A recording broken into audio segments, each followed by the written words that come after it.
All right. So as I said, my name is Jason Schmelzer. I'm CCWC's lobbyist. Let's go ahead and get started. First, a little bit about CCWC's legislative and regulatory advocacy program. We like to think, we think this is proven out by experience, that we're kind of the industry leader when it comes to lobbying on the issue of workers' compensation for employers. We maintain a strong advocacy presence here in Sacramento. We don't just go out and lobby bills and work on regulatory issues. We really try to provide kind of a central point of leadership for the employer community. We get the Chamber of Commerce and the manufacturers and the restaurants and the cities and the counties and everybody talking to each other about policy and try to move forward together as a unit. We think that's part of the value of CCWC is not just the strong advocacy that we engage in, but the organizational aspect of the association and what we do to bring employers together to speak with one voice. I think we're a little bit different than a lot of lobbying organizations on workers' comp. One, we have an extraordinarily knowledgeable membership base, both on the board and our government relations committee, and then just out there in the ether, all of our CCWC members. We hear from them, we tap them for information, and we're able to provide real operational details to the legislature. They, of course, then do with it what they will, but we provide them with that additional texture that you don't see at a lot of other organizations. I mentioned the government relations committee. We do have a formal process for making decisions around here. You're not just subject to the whims of some lobbyists like me. We have the Government Relations Committee, which is kind of an advisory role where the committee comes together. They go through periods of the year where they meet with me monthly, and we analyze the legislation. I try again to get that real-world texture on how the bills will impact employers, not just generally, but also with specificity. Law changes will treat you differently if you're an insured employer versus a large self-insured employer, if you're self-administered, or if you have a TPA. So we try to get all of that detail, and the Government Relations Committee is enormously helpful to our advocacy program. And finally, the CCWC Board of Directors. We have a large board hovering around 20 members, sometimes more. They represent associations here in Sacramento, so we have political folks. They also represent some of the largest employers in the state, the University of California, Safeway, Disney, etc. We have a lot of deep knowledge on the board, and they really function outside of just running the association, the very unglamorous operation of the business itself.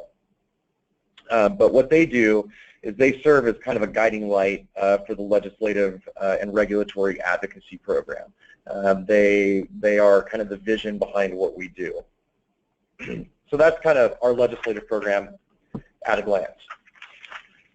So what have we done for you lately, right? We're only as good as our results, as much as we sometimes like to think otherwise. Here in front of you is a brief 7-year snapshot from 2010 to 2016. This is basically the period of time that Governor Brown has had his 3rd and 4th terms as governor of the great state of California. As you can see, the number of bills that we engage on actively as far as the position varies from year to year. Some years are more aggressive than others. Some are quieter. What you don't see in the number of bills supported and opposed are all the bills that we work on but don't take a formal position on. We take a watch position or a neutral position on tons of bills. And what we do there is we're not necessarily working to support or to pass or defeat a bill. We're working on fixing something, right? There's a generally good idea. Maybe it's not something that we support, but we want to help it get enacted correctly. So that's something that you see there. Generally what you see, there was one year, 2014, we won't talk about that year, but generally what you see on the results are that the bills that CCWC supports fare far better than the bills CCWC opposes. Since 2010, two bills that were opposed by the employer community and CCWC specifically have been signed by the governor. Outside of that, we've had several bills that we've supported that have been signed by the governor, things that reduce friction in the workers' comp system and hopefully lead to employer savings and just a more fair and equitable system for everybody involved. So generally speaking, I think we have very good results. Bills that we like get passed and signed, bills that we don't like die. That's what we want to see happening. And again, I'd reference you back to the previous slide. This is really a team effort that we have going on here. And I can tell you, I didn't put it in the slide because even on your widescreen, it's just not wide enough. If you go back, you know, the previous 8 years through the Schwarzenegger administration, or I guess 7 years, considering there was a recall election, we had similar results. Actually, ironically, if you're into politics and you get the difference sometimes, we actually have better results under Governor Brown than we have, or than we did under Governor Schwarzenegger. So we hope to continue this trend. Again, your participation is essential to that. Okay, the 2016 legislative session. You know, at the beginning of every legislative session, we have a general idea of what's going to happen. I think the board and our firm in particular kind of read the writing on the wall this year. We knew that there was a lot of pressure building around utilization review and just the process of approving, modifying, or denying medical treatment generally, that there was going to be some sort of effort to clean up the statute and kind of course correct, right? We had our last massive reform in 2012 with SB 863, and technically, or generally speaking, you get 3-4 years out from a major reform effort like that. You get through the implementation period where, you know, the GWC does all of their regulations, and then you start to have some experience under the new law, and you need to course correct. We kind of saw that coming, and it turned out to be exactly what we saw this year. So straight to what's important, we're going to hit the big bills first. We've got plenty of time to talk about everything, so we want to hit the big stuff first. SB 1160 by Senator Tony Mendoza is from the LA area. Again, when we were talking about positions, this is a bill that isn't reflected in the chart that you just looked at. As far as our performance is concerned, CCWC was neutral on this bill. However, we were extraordinarily active in shaping and, frankly, protecting certain provisions in the bill. As we'll discuss later, you know, this bill takes a bite out of lien providers in a pretty significant way. Frankly, kind of adding on what was done in SB 863 and bolstering what was done in SB 863 4 years ago, and they were none too happy about this.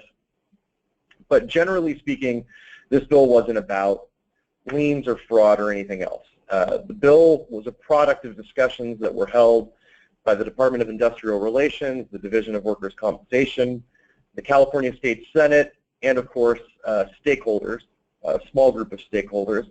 And generally, the reason this conversation occurred is that there's years of applicant attorney and labor kind of complaints, if you will, in legislative forums, and their complaint is that employers and insurers do too much utilization review. As a matter of fact, the California Applicant Attorneys Association did a PR campaign entitled "You Are Horror Stories," where they went around and they found what they felt were the most egregious examples. Sometimes, frankly, they hit the mark. We have done things incorrectly as in the employer community. We shouldn't be you know, reticent to admit that. We just need to understand it and seek to do better. But generally, you know, they frankly missed the mark. They brought up cases that weren't relevant, that we couldn't argue about because we didn't have the specifics, and they just weren't right.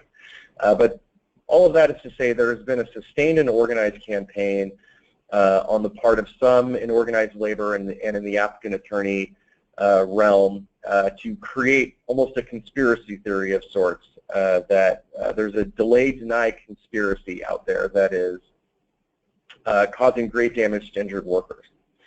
So that informed this conversation as we came into 2016.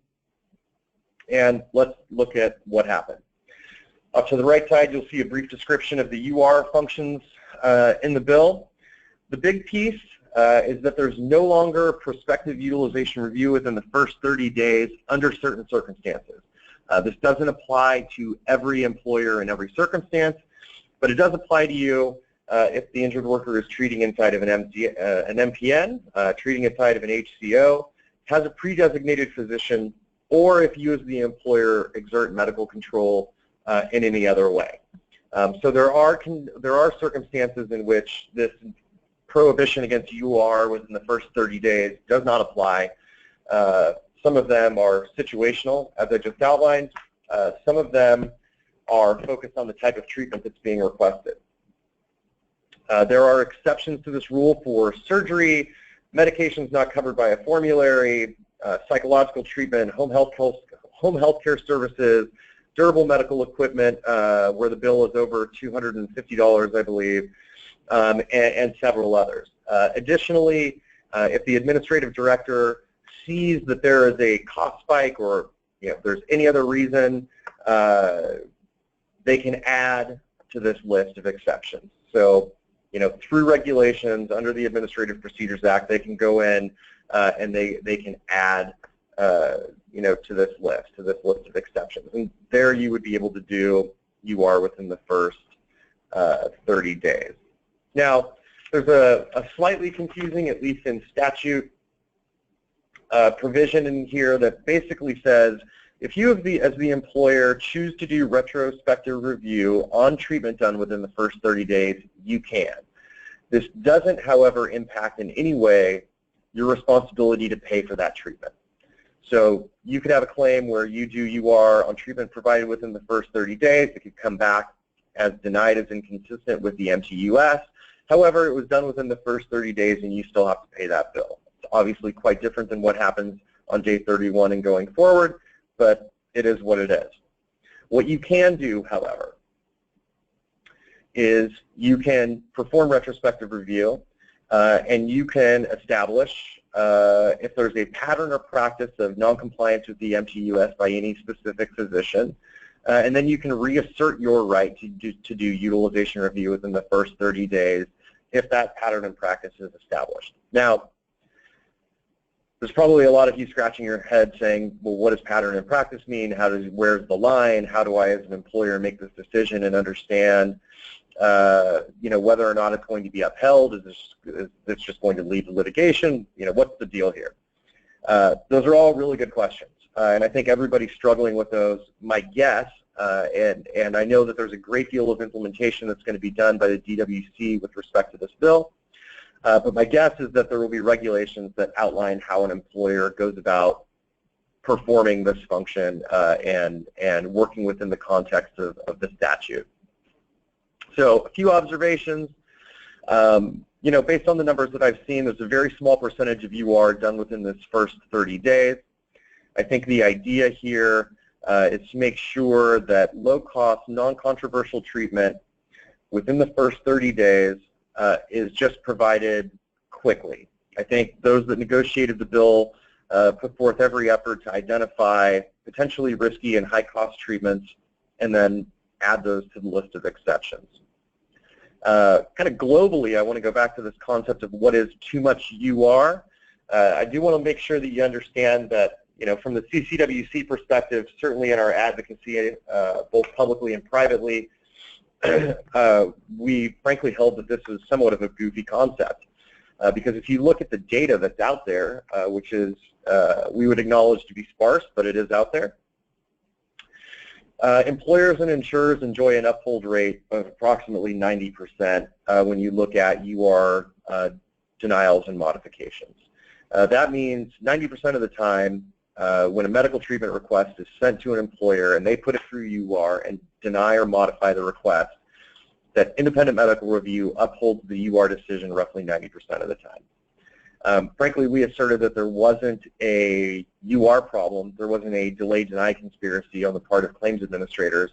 Rather, there was a problem with some physicians, not all, but some, adhering to the medical treatment utilization schedule and, frankly, providing the best possible treatment to injured workers as defined by the state of California in statute.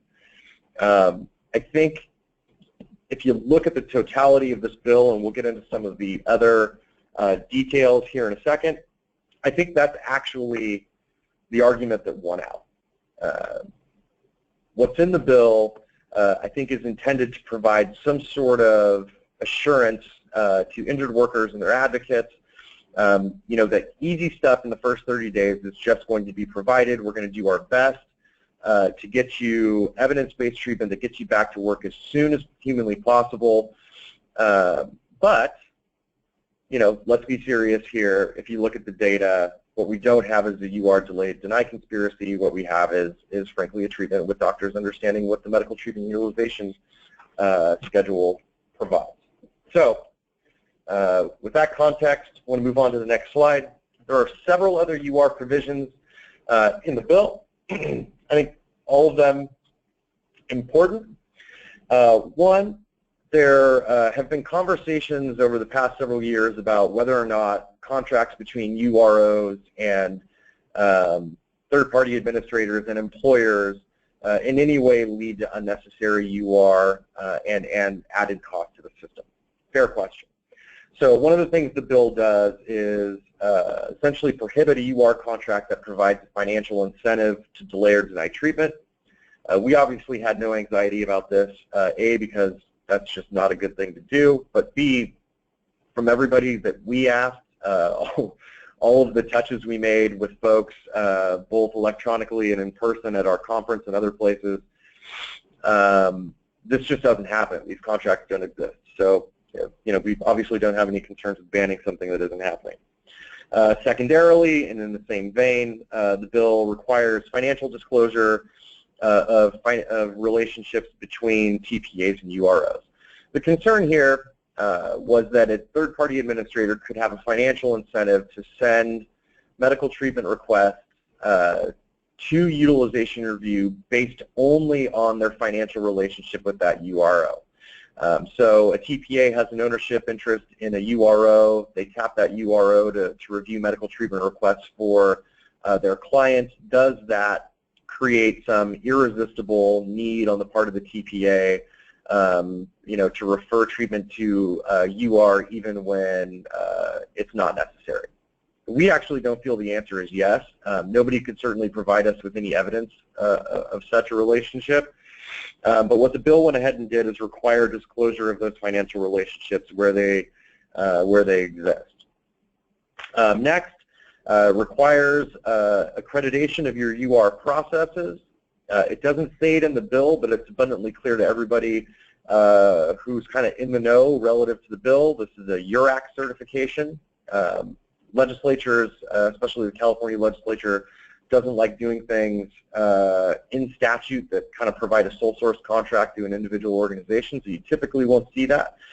This is, again, something that's going to be made more clear through regulations. We should see those in the coming years. I've talked to Director Baker at DIR and AD Parasoto, and they're already busy getting things together for the implementation of this bill. Similarly, provides the Division of Workers' Comp with authority to approve your UR processes.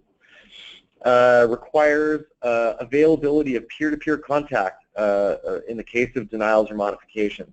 Again, this is something that we're going to need to look at. We're going to need to look at UR audits, complaints, etc. Availability of peer-to-peer contact is one thing. A guarantee of peer-to-peer contact is another.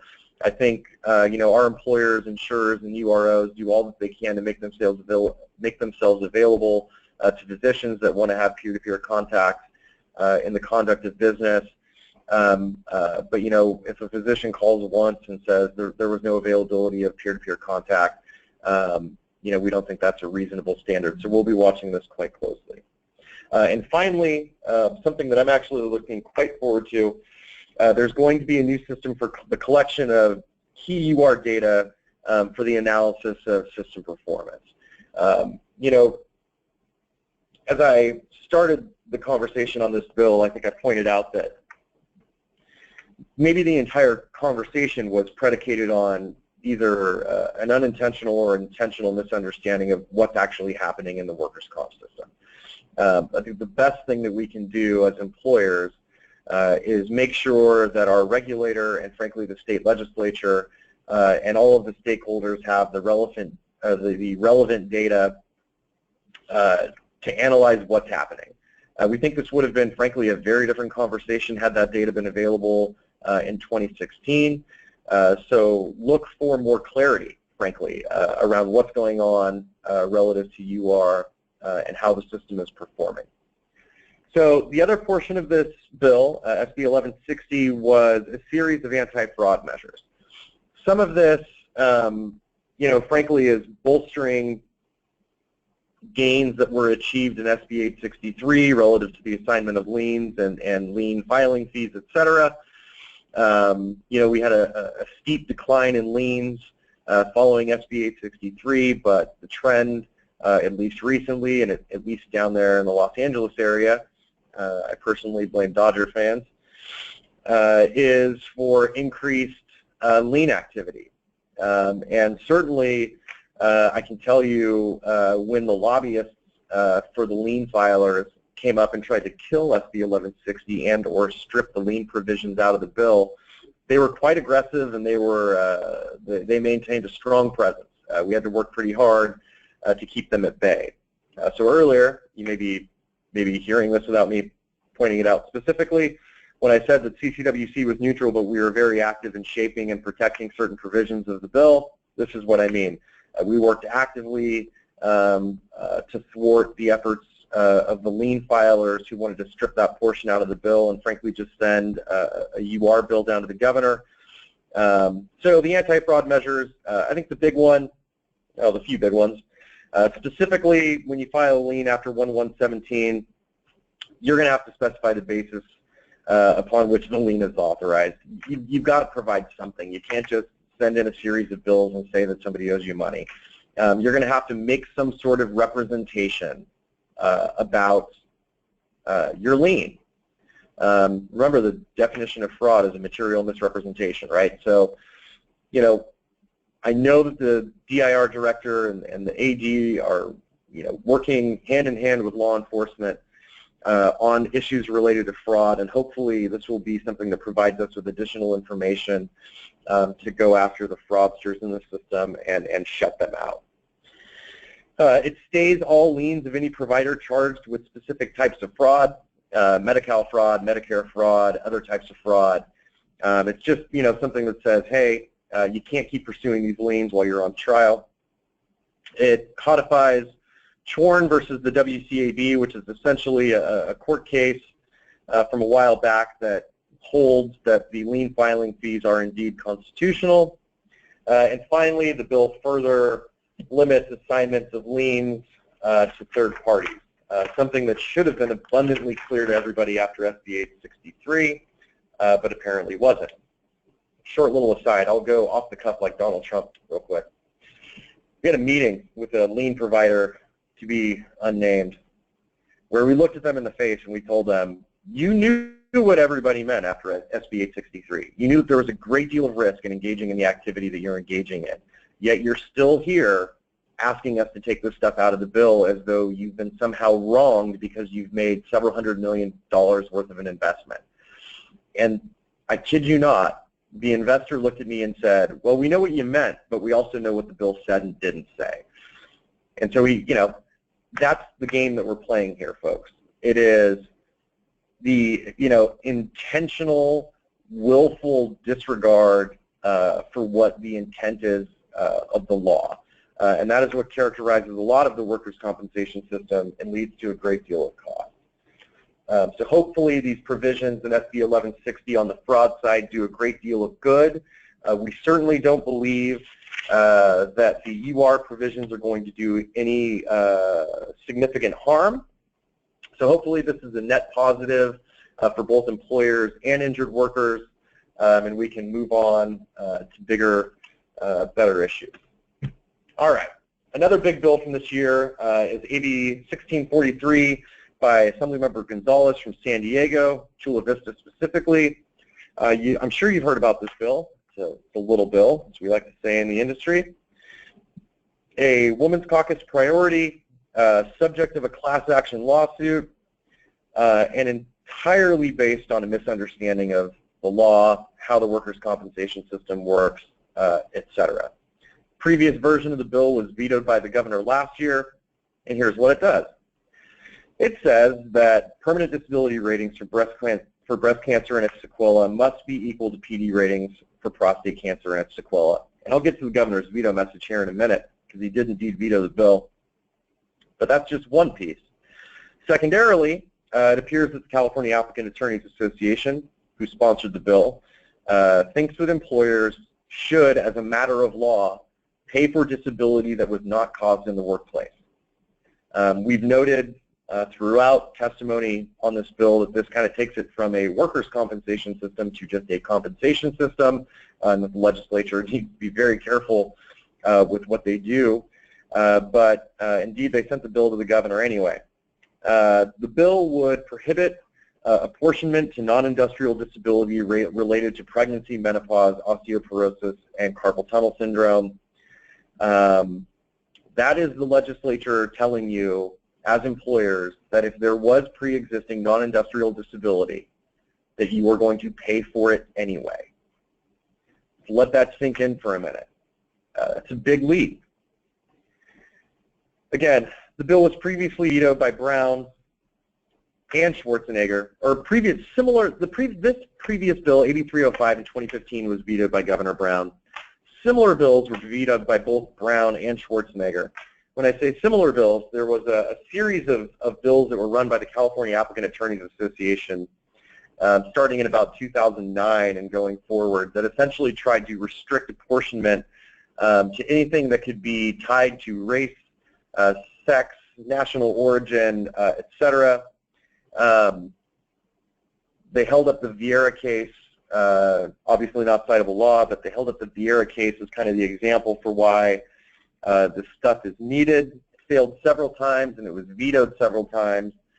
But what the applicant attorneys did after kind of running that ship aground year after year after year was really focus in on this issue of gender equity, you know, a righteous issue that has a lot of political play because of a lot of other situations out there in the land of employment. And frankly, they tried to harness that political energy and drive it into the workers' compensation system. And up until, well, it hasn't worked yet. We hope that it stays that way. I think the applicant attorney smelled this coming, and they teamed up with some friends, and there's a class action lawsuit that was filed, I would note, on my birthday. Happy birthday to me. But they're essentially suing the state, George Parasoto, the administrative director specifically, and they're claiming that there's a systematic gender bias in the California workers' compensation system in violation of the Constitution and specifically related to permanent disability ratings and the application of apportionment.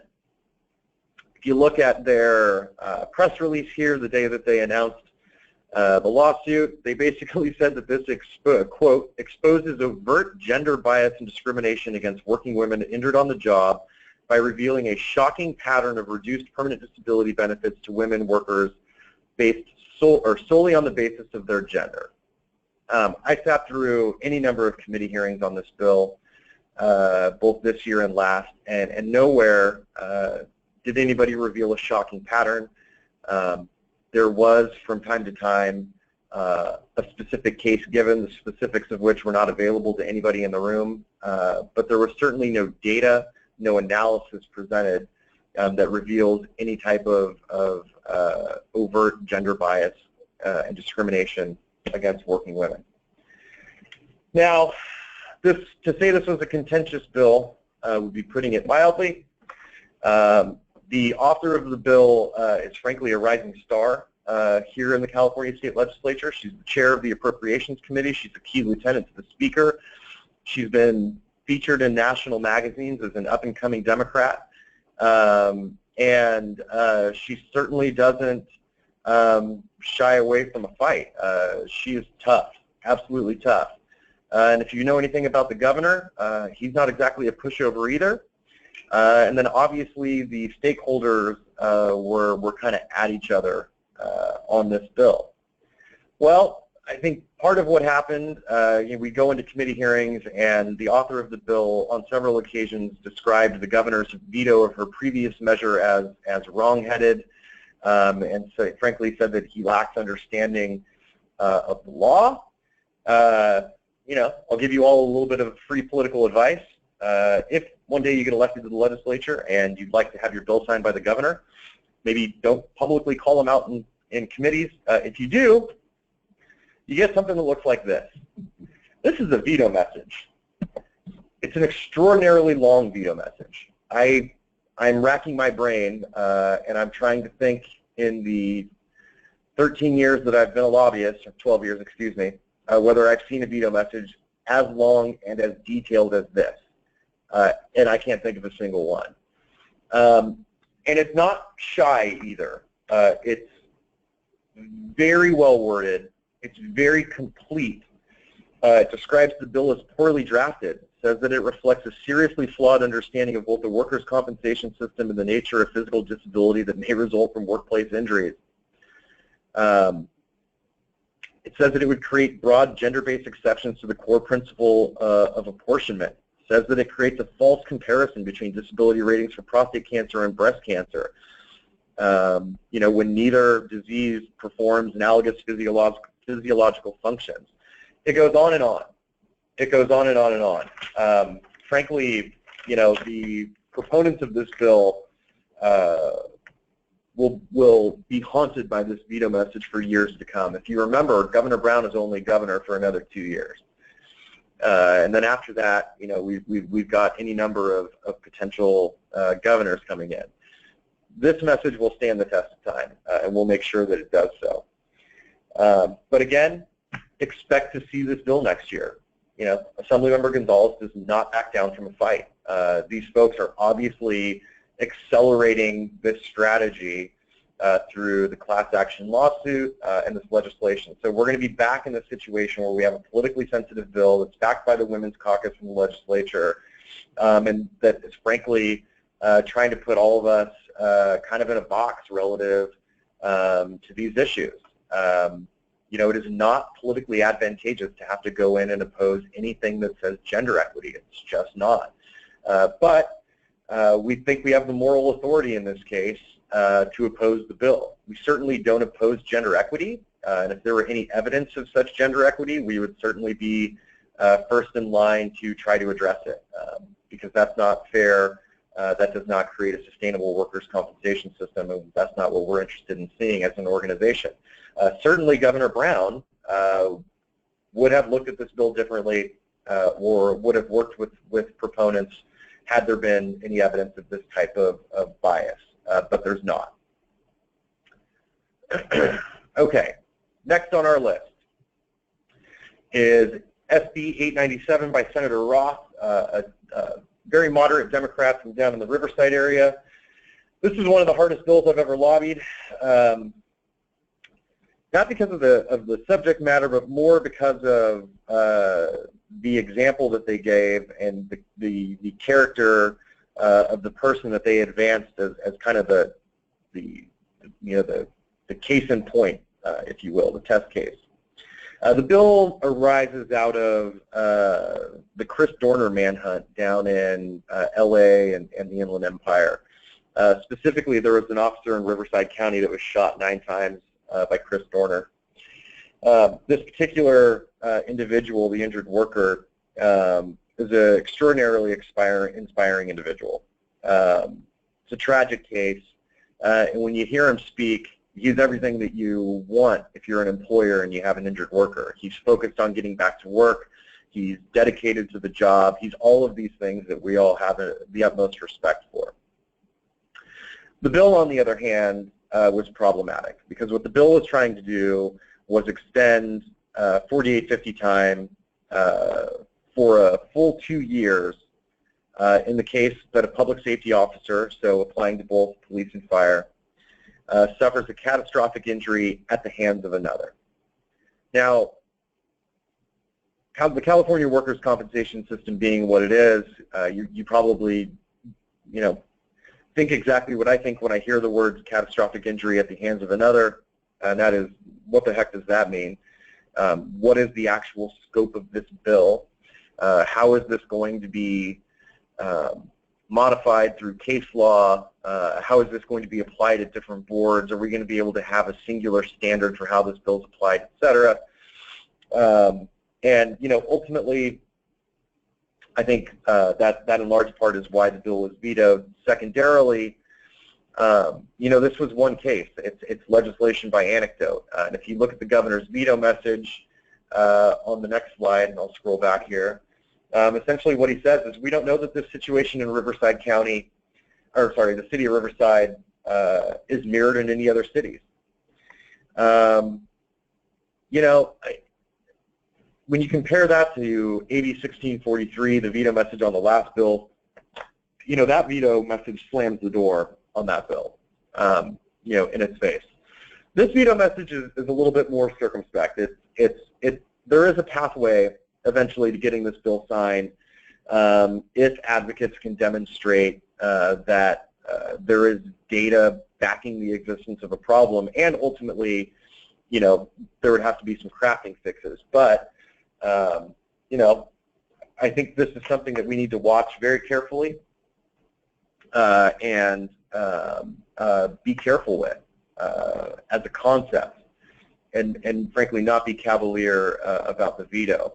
If you look at the slide that I just popped back up, down on the bottom right-hand side, there's the vote. The Senate floor vote and the Assembly floor vote. Those are overwhelming majorities. Frankly, either house, in either house, there is a 2/3 supermajority. If the legislature wanted to, they could override the governor's veto handily and force the bill to become law. Now, I don't suspect that that is going to happen. You know, overriding a gubernatorial veto is not the wisest chess move when it comes to getting future bills signed by a governor, and or just, you know, fostering good relationships between the houses of the legislature and the governor who sits in the corner office. So, you know, I think what they'll do based on the veto is they'll come back and they'll push the bill again next year. And we, of course, will be there for that. All right. AB 1244 by Assemblymember Gray. This is a bill that I think you could fairly say, at least in the eyes of advocates, was kind of paired with the fraud efforts in SB 1160. Adam Gray is a very moderate and reasonable Democrat from the Central Valley, Merced actually, and he's the author of the bill. This is an anti-fraud effort that was really focused on reducing fraud by physicians and applicant attorneys, which is frankly where the conversation needs to be. Fraud is obviously rampant in the system, but I think if you talk to the cooler heads out there, there's a general agreement that the most violent fraud is committed by a very small number of physicians and applicant attorneys that are just kind of causing the system to run off the rails from time to time. Oddly enough, we heard, I should have put this in quotes, that the bill was being pushed behind the scenes by Richie Ross, who's a consultant to the California Applicant Attorneys Association. It may not make sense based on what's in the bill. I can tell you, as somebody who watched and kind of poked and prodded the bill all the way through the process, there was other language that was considered in this bill. I think that would have been more closely associated with CAW than what you see on the page in front of you. So what does the bill do? It creates a process for the administrative director to suspend providers from participating in the workers' compensation system if they're convicted of certain offenses. Again, we go back to the list of frauds: Medicare fraud, Medi-Cal fraud, et cetera. My only worry here is that, you know, rarely in our legal system are people actually convicted of what they're charged with. Certainly that's true in the fraud area. A lot of the time what you're going to see, especially in these federal investigations, these federal fraud investigations where the FBI gets involved, et cetera, is obstruction charges and other charges that don't quite fit into the definition that's in the bill. That being said, it's a really strong step forward. It should provide the basis to kind of weed out the bad doctors in the system that are frankly making a bad name for everybody. And you know, it'll leave us healthier and happier as a workers' comp organism, so to speak. Now, what I do like about this bill, because you can never know who's going to be AD. We know who is AD, but you can never know who's going to be AD down the line, is that there's actually no discretion for the administrative director with respect to suspending these positions from the workers' compensation system. It is clear in the bill. It is clear in the bill, if they are convicted of these types of fraud, they are to be removed from the workers' compensation system, period, end of sentence. Very happy to say that this bill was signed by Governor Brown. Okay, other bills. Important, just not important enough to get their own slide. AB 1922 by Assemblymember Tom Daly, chair of the Insurance Committee. This is a fun bill to watch. This is a bill that basically reduces the oversight role for the Department of Insurance on some workers' compensation policies for basically large, sophisticated employers that have multi-state policies and big deductibles and things of that nature. Really, this is a battle between the Department of Insurance and insurers who fought regulations a few years ago and didn't prevail. And so this was, to some degree, you know, a turf war between the two of them. Ultimately, the bill was vetoed by Governor Brown. You know, I think this is something that you could see come back, maybe, maybe not, but it was an interesting bill to watch. AB 2493 by Tony Atkins, former Speaker and also Assemblymember moving on to the Senate from San Diego. This bill expanded 4850 time to supervisors at CAL FIRE. There was no local government impact. The bill was vetoed by the governor. You know, this is an interesting bill because CAL FIRE in a budget a few years ago had to seek a general fund augmentation to the tune of, I want to say it was $40-ish million because their workers' compensation costs were spiraling out of control. Obviously, if Governor Brown is going to be known for anything, maybe outside of greenhouse gas, it's going to be his fierce dedication to getting our fiscal house in order as a state. So I'm a little befuddled by this bill. I think anybody that was observing could have seen the clear signals to the governor that this creates budget pressure in an unacceptable way. Not to mention that there was really no data-driven or other basis for the bill in the first place. So again, vetoed. SB 482 actually is important enough to have its own slide. I just didn't have enough to say about it to make its own slide, so it's on this one. This is a bill by Senator Lara from Long Beach, chair of the Appropriations Committee. This bill essentially requires providers to consult the Cures database when they're prescribing Schedule 2, 3, or 4 drugs to a patient for the first time, and then at least once every 4 months thereafter. That's great. You know, we have a huge tendency towards opioids and other kind of inappropriate pain medications in the workers' compensation system, and frankly, it creates bad results. Employers have wanted to see access to cures be a standard in the workers' compensation system for quite a while.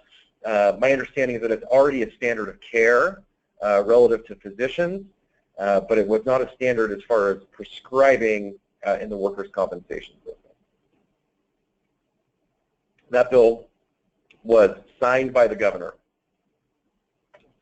And finally, on this slide, AB 2503 by Assemblymember Olber and Olty. You know, this was also connected in a sense to SB 1160.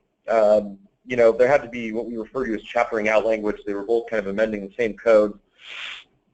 What the bill does is it essentially gives the Division of Workers' Comp authority to promulgate regs that specify where RFAs need to be sent. This may seem silly to you. It did to me the first time I heard it, but apparently out there are many different ways that claims administrators prefer to receive RFAs. So if you're a doctor and you're trying to keep up with all the specific demands of all the TPAs, insurers, and payers that you have. And instead of just having one system, you have to have 10 for how you deliver RFAs. It can be a bit confusing, certainly. So I think what we're going to see here is the administration come in through the Division of Workers' Compensation and create one streamlined delivery process. It may not be what you're doing now. You may have to change things up. But it's intended to make sure that physicians know where to send an RFA. From our perspective, that is an important thing. We didn't have a position on the bill. We kind of backed off, but also backed off understanding that it was connected, in essence, to SB 1160, which we knew would be signed and passed. So we essentially let this go with our consent. A few other bills. We dance on the graves of a few that we killed early on in the session. AB 2577 by Assemblymember Chu. This established one of the most broad presumptions I've ever seen in statute for public safety officers. It covered COPD, chronic bronchitis, emphysema, and much, much more. It was essentially an anything goes pulmonary presumption. It applied to cities, counties, state, firefighters, and law enforcement. And then to top it off, the bill was retroactive to January 1st, 2014, which is pretty impressive as far as an ask in a bill. Fortunately, we worked with some of our friends at CSAC and the League to put extraordinary pressure on this bill early on in the legislative session, and we killed it then. Finally, AB 2407 by Assemblymember Chavez, a bill sponsored by the California Chiropractic Association. This is essentially an attempt by the chiropractors to start a conversation about the soft cap on chiropractic treatment. Now, I probably won't be the most popular person in the room for saying this, but there's an argument here that was advanced that we need to do something with, and that is that the MTUS utilization review and independent medical review essentially eliminate the need for caps on chiropractic care. And, to the extent that that doesn't hold true, we still have problems with our MTUS, UR, and IMR processes. Because if we didn't, if they were all working according to evidence-based medicine, theoretically, this shouldn't be a problem. Now, ultimately, we couldn't abide with what was going on in the bill, so we did have to oppose it, and we did so aggressively. Frankly, we knew that there was a far broader conversation happening on MTUS and UR and IMR, and so we wanted to reserve the conversation for that forum, and we successfully killed the bill along with our friends in the Cal Chamber and the insurance industry and some of the other associations I already listed early on in the year.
Win situation. Okay. So those regulations are in the process of being promulgated. We're still in kind of a pre-rulemaking posture, but we can expect soon for the division to actually kind of dig deep and start their formal rulemaking process. Other regulatory happenings. There's some changes being made to the Return to Work Fund right now. This all comes out of a California applicant attorney petition arguing for an extension of the application deadline for injured workers who received a voucher prior to 4/13/2015. Why that date, might you ask? Well, that's the date that the application process was actually established. So really, you had folks between, receiving vouchers between January 1, 2013 and April 13th, 2015 who were eligible for the Return to Work Fund but didn't have an application process. These same people were also given a deadline for applying. So it was kind of one of these hurry up and do something, but by the way, you're not allowed to actually do it types of situations. So CAW petitioned the DWC for a regulatory change, and it was granted, and we did not oppose that. The DWC has also been quite busy with home health care fee schedule, hospital outpatient and ambulatory surgical center fee schedules, WCIS reporting regulations, and looking ahead, just when they had gotten most of the implementation work done for SB 863, they're going to be busy, very busy. Significant implementation of SB 1160 is required. There's going to be harmonizing of the formulary and the MTUS regulations. There's going to be all sorts of different provisions. The accreditation, the UR process accreditation system, all of that is going to be done through regulations. And the same is true with provisions in AB 1244 and AB 2503.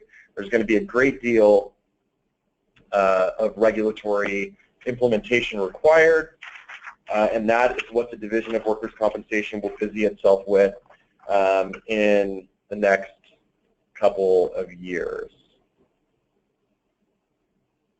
A few questions here, and we've got 5 minutes left, so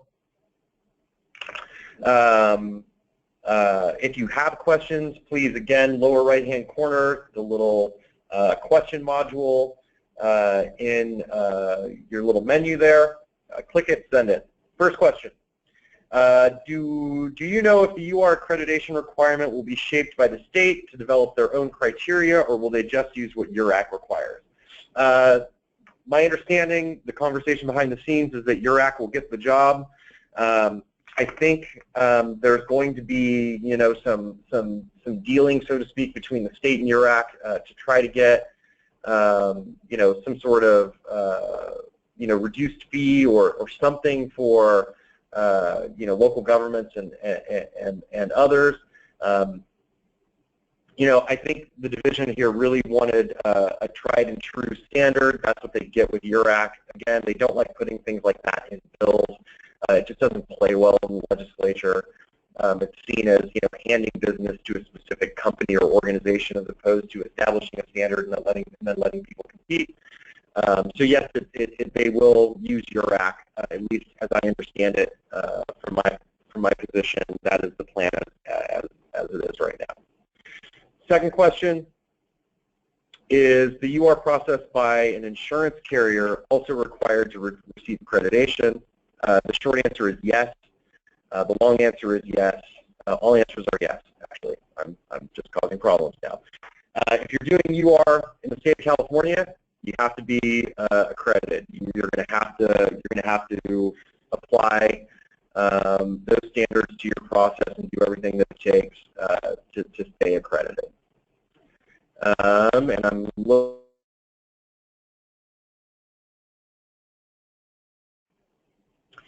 What kind of authorization requirements will be needed to file with? Okay, so going back, I'm going to go back to a slide here. So on your right hand, leave that there. On your right hand side, the anti-fraud measures top bullet requires liens to have information about the basis for the liens.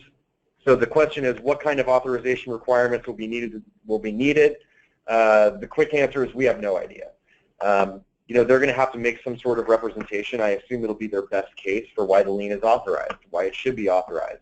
But there are currently no standards. My guess is that over time, through application at the various workers' compensation appeals boards, or maybe in regulation through the DWC, we will see clarification of this requirement. But again, the important aspect here is that it puts a provider in the position of making an affirmative statement about why their lien should be allowed, why it is indeed, as a matter of fact, authorized. That's a big step. You know, they need to, frankly, be careful what they say and not misrepresent their case. It's going to put them in a bad position if they do. All right.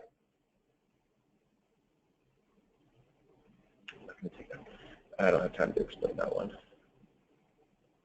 Has there been an analysis of the financial impact of SB 1160? Nothing formal, as far as I know. I think the closest thing that you can see is that the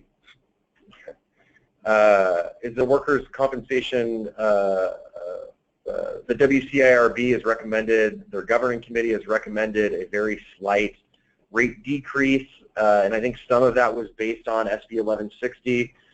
But no, there is no formal analysis. I think everybody's going to be watching the trend line as we proceed over the next several years. Somebody asked if they could get a copy of the presentation.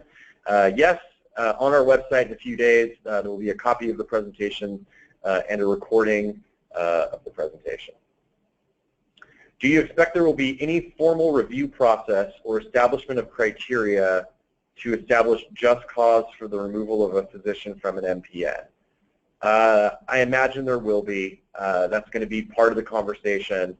Again, I didn't have that in the slide, but part of what was in SB 1160 was a bolstering of the ability of employers and insurers to remove folks from an MPN. And we're going to end with a little bit of levity here because that's funny. One of you would like to point out that it's not Dodgers fans. We weren't even in town when it happened, they say, as far as all the liens down in Los Angeles. They suspected it was a Giants fan. I suspect that that's Joel Sherman from Grimoire Farms. All right, everybody. That concludes our webinar for the day. Thank you for joining us. The legislative session kicks back up, believe it or not, in December. And then they really swing back into action in January. So be ready. We're going to need you. If you have a desire to serve on the Government Relations Committee and you're a member of the association, please email me. My email is jason@shawyoderantwi.com. And if you're thinking, how do I spell that? When the presentation is up on the website, my email will be on it. So if you need me, shoot me an email. If you ever have any thoughts, shoot me an email. We'd like an open door policy with our members. So thank you again, and have a great rest of your week.